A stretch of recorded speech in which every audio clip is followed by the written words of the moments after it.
Hello student, good morning to all of you. Today my topic is balancing of chemical equations. आज का हमारा जो topic है वो है रासायनिक समीकरण को संतुलित करना। कल आप लोगों ने देखा कि रासायनिक समीकरण के कितने महत्व हैं या रासायनिक समीकरण से क्या क्या जानकारी हमें मिल सकती है।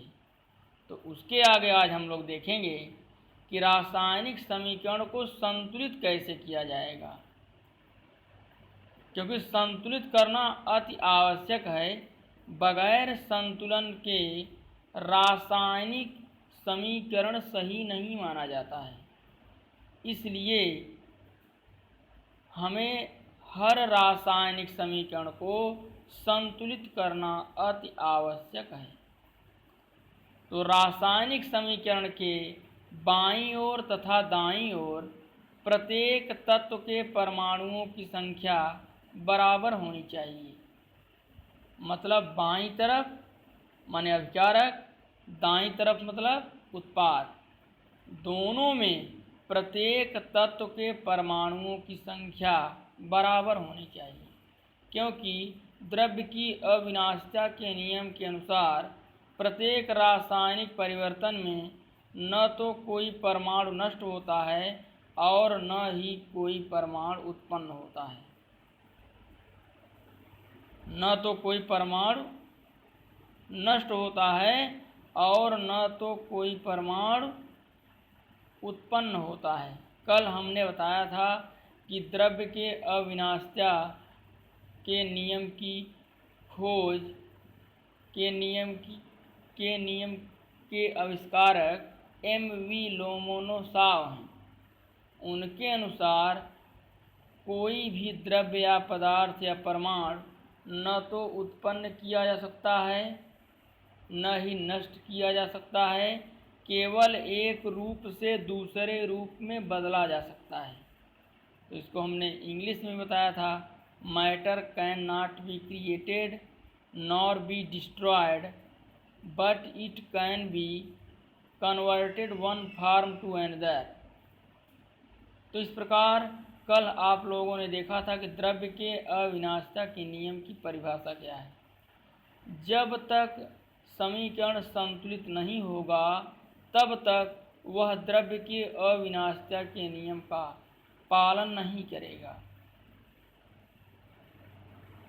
तो अब कुछ उदाहरण के माध्यम से हम देखेंगे कि हम रासायनिक समीकरण को संतुलित करेंगे।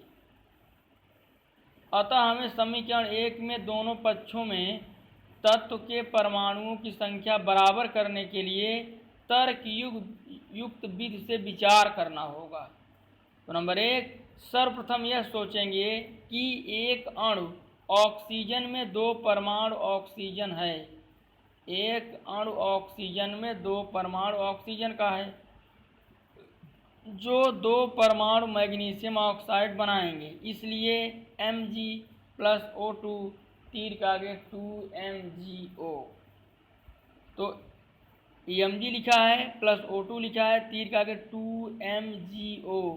तो हम क्या करेंगे, देख रहे हैं इधर दो ऑक्सीजन है बाईं साइड और दाहिने साइड भी दो ऑक्सीजन है, लेकिन दाहिने साइड दो मैग्नीशियम है तो बाएं साइड भी दो मैग्नीशियम हमें कर लेना होगा। अगर ऐसा नहीं करते हैं तो द्रव्य के अविनाशिता का नियम का पालन नहीं हो पाएगा, मतलब समीकरण संतुलित नहीं हो पाएगी। तो इस प्रकार यहाँ 2MgO है तो Mg की संख्या 2 है। राइट साइड में उत्पाद की तरफ तो अभिकारक की तरफ भी 2 का गुणा कर देंगे, 2Mg हो जाएगा। तो हमारा संतुलित समीकरण जो होगा वह होगा 2Mg+O2। तो देखिए इधर बन जाएगा 2MgO। अब जो आपका समीकरण 3 है, यह रासायनिक समीकरण पूरी तरह से संतुलित है, पूरी तरह से संतुलित है। तो इस प्रकार संतुलित रासायनिक समीकरण हमें बनाने के लिए, संतुलन करने के लिए उसमें क्या करना होगा, कुछ संख्याओं का गुणा करना पड़ेगा। तो गुणा करने के लिए दोनों पक्षों पर हम गौर रखेंगे कि कहाँ कितने परमाणु क्या है, उसी के अनुसार हम गुणा करेंगे। आइए अब देखते हैं कि कौन कौन सी विधि है जिसकी सहायता से रासायनिक समीकरण को संतुलित किया जा सकता है। तो रासायनिक समीकरणों को संतुलित करने की निम्नलिखित 4 विधियां प्रचलित हैं। नंबर 1 जांच एवं त्रुटि विधि, नंबर 2 आंशिक समीकरण विधि, नंबर 3 संयोजकता विधि और नंबर 4 आयनिक समीकरण विधि।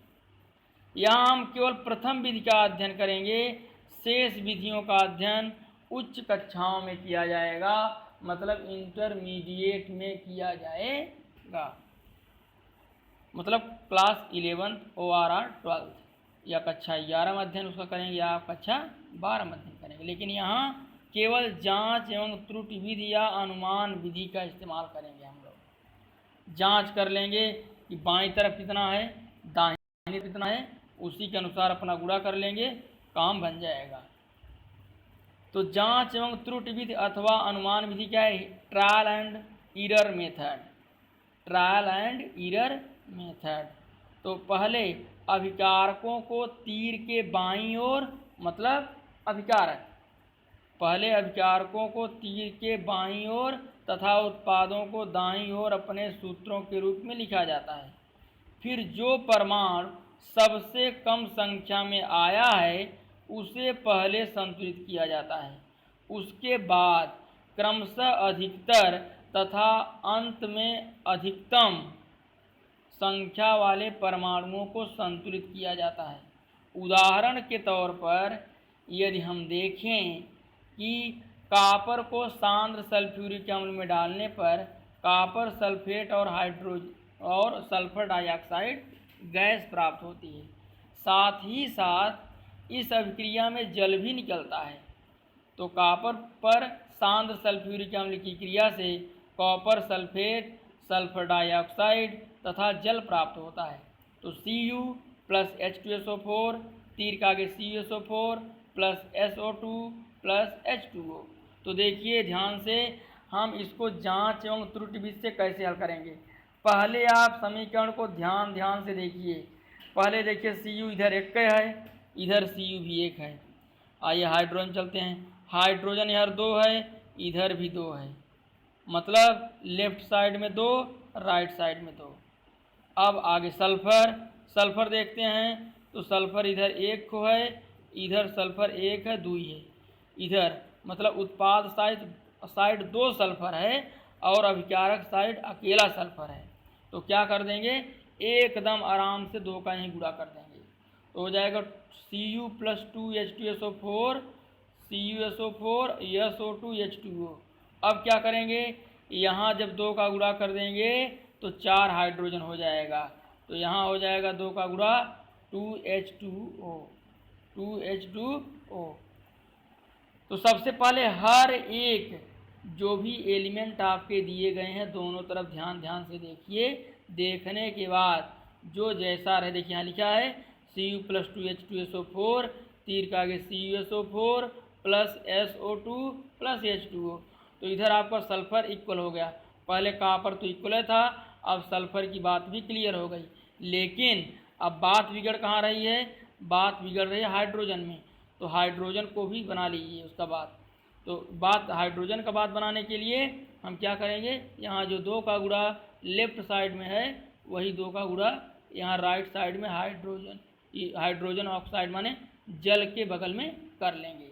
तो इस प्रकार हमारा जो संतुलित समीकरण होगा, देखिए दिखा है Cu प्लस 2H2SO4 तीर का आगे CuSO4 plus SO2 plus 2H2O। तो इस प्रकार जो हमारा समीकरण है यह संतुलित हो गया। तो जैसे हम प्रयोगशाला में सल्फर डाइऑक्साइड अगर बनाएंगे तो कॉपर की छीलन को सांद्र सल्फ्यूरिक अम्ल में ले जा करके डालना पड़ेगा और उसको गर्म करना पड़ेगा बर्नर पर रख करके। तो हमें क्या मिलेगी, तीक्ष्ण मतलब बदबूदार गंध वाली गैस मिलेगी। और क्या करेगी वह जो है वह गैस जब आसपास उड़ेगी तो बहुत ज़्यादा मतलब दुर्गंध उत्पन्न होगा। यह गैस अगर जो बचा हुआ आपका विलयन है दुर्गंध उत्पन्न होगा, और उस बचे विलयन को जो नीचे अभी बैठा हुआ माने मौजूद है उसको घास पर डालेंगे या छोटे पौधों पर डालेंगे तो वह एकदम काला हो जाएगा, जल जाएगा। इतना खतरनाक होता है। इसलिए रासायनिक समीकरणों को करने से पहले अति सावधानी जरूरी है। सावधानी नहीं बल्कि अति सावधानी, तब जा कर के आप बच पाएंगे। क्योंकि बहुत समस्या आती है, अंग विभिन्न प्रकार के अंग खराब हो जाते हैं। जो आपका आँख है, नाक है, मुंह है, जल सकता है। इसलिए बहुत सावधानी से रासायनिक अभिक्रियाओं को करना चाहिए। आगे दूसरा उदाहरण देख लेते हैं। दूसरा देखिए दिया है Fe+H2O। Fe+H2O तो बना क्या, Fe3O4 H2। देखिए एकदम आराम से देखिए, यहाँ Fe3 है तो 3 का गुणा एफीम कर दीजिए धीरे से। इसके बाद जब 3 का गुणा कर दिए तो Fe आपका ओके हो गया। अब ऑक्सीजन यहाँ 4 है, ऑक्सीजन 4 है तो यहाँ 4 का गुणा कर दीजिए। 3 का गुणा एफीम करिए, 4 का गुणा H2O में करिए तो 4 दूनी 8 हो जाएगा। 4 का गुणा यहाँ कर दिए बस बराबर, मतलब 3Fe+4H2O। तीर का आगे Fe3O4 +4H2 देखिए लिखा है यहाँ Fe कै ठो है, अभिकारक में 1 ठो है, उत्पाद में 3 ठो है, हाइड्रोजन 2 ठो है अभिकारक में और उधर उत्पाद में 2 ठो है, ऑक्सीजन 1 है और उत्पाद में ऑक्सीजन 4 है। माने लेफ्ट हैंड साइड में ऑक्सीजन 1 है, इधर ऑक्सीजन 4 है। तो क्या करेंगे, Fe के आगे 3 का मल्टीप्लाई, H2O के आगे 4 का मल्टीप्लाई और H2 के आगे 4 का है मल्टीप्लाई कर देंगे, आपका समीकरण ओके हो जाएगा। तो देखिए यहाँ संतुलित करके बताया गया Fe+4H2O, तीर के आगे Fe3O4 H2। यह है क्या, आंशिक रूप से संतुलित समीकरण है। अभी अब यहाँ 3 का जब गुणा कर देंगे तो हमारा काम हो जाएगा ओके। लिख देंगे का, लिख देंगे 3Fe+4H2O, तीर का आगे Fe3O4 4H2। तो इस प्रकार यह समीकरण आपका संतुलित हो गया। हमें क्या करना है कुल मिलाकर के, पहले तो समीकरण लिखेंगे, फिर ध्यान से अभिकारक साइड देखेंगे और उत्पाद साइड देखेंगे। देखने के बाद जहाँ गुणा नहीं रहेगा वहाँ आराम से गुणा करके, जहाँ कम अंक पड़ता रहे, कम परमाणु पड़ता रहे, वहाँ गुणा करके आप आगे बढ़ जाएंगे। ऐसा करने से समीकरण संतुलित हो जाएगा। हाँ याद रहे कि कहीं उल्टा गुणा न कर दिया जाए। उल्टा गुणा हमें नहीं करना है, पहले एक एक को संतुलित करना है और संतुलित करने के बाद आपको आगे बढ़ जाना है। वैसे क्लास 10th में माने कक्षा 10 के तहत बहुत सिंपल प्रश्न बनते हैं रासायनिक समीकरण को संतुलित करने के लिए। आप आसानी से संतुलित कर लेंगे, बशर्ते यह ध्यान दें कि अभिकारक साइड क्या है, उत्पाद साइड। तो इस प्रकार हम आराम से जान गए कि कैसे समीकरण संतुलित करना है। तो समीकरण को संतुलित करने के लिए हम क्या करेंगे कि अभिकारक साइड और उत्पाद साइड दोनों तरफ आप देखेंगे, देख करके आसानी के साथ हम एक एक परमाणु को संतुलित करते चले जाएंगे।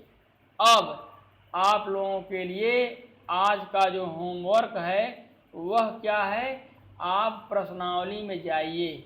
इस PDF के माध्यम से आप प्रश्नावली में जाएंगे, या आपके पास क्लास 10th की बुक हो तो उस बुक में प्रश्नावली में जा करके देखिए और इन प्रश्नों को न रासायनिक समीकरणों को संतुलित करने की जो प्रक्रिया अभी पढ़ा हमने, उस पर आधारित जितने भी प्रश्न हों उनको आप लगाने का प्रयास करिए, तभी आसानी से हमें आ सकता है। नहीं ऐसे पढ़ने से नहीं आएगा। पहले आप खुद करेंगे तो खुद अपने आप धीरे धीरे वो सिस्टम बन जाएगी और आने लगेगा। हमें दो चीज़ ध्यान देना है, अभिकारक साइड क्या है और उत्पाद साइड क्या है, इन दोनों को ध्यान देना है। एक एक एलिमेंट को हमें आगे बढ़ाते जाना है, एक एक एलिमेंट को हमें संतुलित करते जाना है, क्योंकि हर संतुलित रासायनिक समीकरण एम.वी. लोमोनोसाव के द्रव्य के अविनाशिता के नियम का पालन करती है। इसलिए रासायनिक समीकरण को संतुलित करना बहुत जरूरी है। अब हम आगे पढ़ेंगे इसके समीकरण की कमियां या सीमाएं। समीकरण की क्या कमी है और उसकी सीमाएं क्या है। ड्रॉबैक्स और लिमिटेशंस ऑफ इक्वेशन। ड्रॉबैक्स और लिमिटेशंस ऑफ इक्वेशन। ड्रॉबैक माने कमियां, लिमिटेशंस माने सीमाएं, ऑफ इक्वेशन समीकरण। तो समीकरण की कमियां या सीमाएं क्या हैं, क्या क्या हमें समीकरण से पता नहीं चल पाता है, उसको हम आगे डिस्कस करेंगे। तो इस प्रकार आप लोग आज जो टॉपिक पढ़े हैं वह टॉपिक क्या था, रासायनिक समीकरण को संतुलित करना। तो रासायनिक समीकरण को संतुलित करने के लिए हम लोग हीट एंड ट्रायल विधि का इस्तेमाल किए, या यूँ कहिए जांच एवं त्रुटि अथवा अनुमान विधि का इस्तेमाल किए। तो ध्यान से देख करके आप लोग प्रश्नावली को लगाएंगे जिससे कि आसानी से आ सके। बहुत बहुत धन्यवाद। इसमें किसी प्रकार की कोई दिक्कत हो या समस्या हो तो कमेंट के माध्यम से अवगत कराइए और अपनी समस्या का समाधान पाइए। जय हिंद।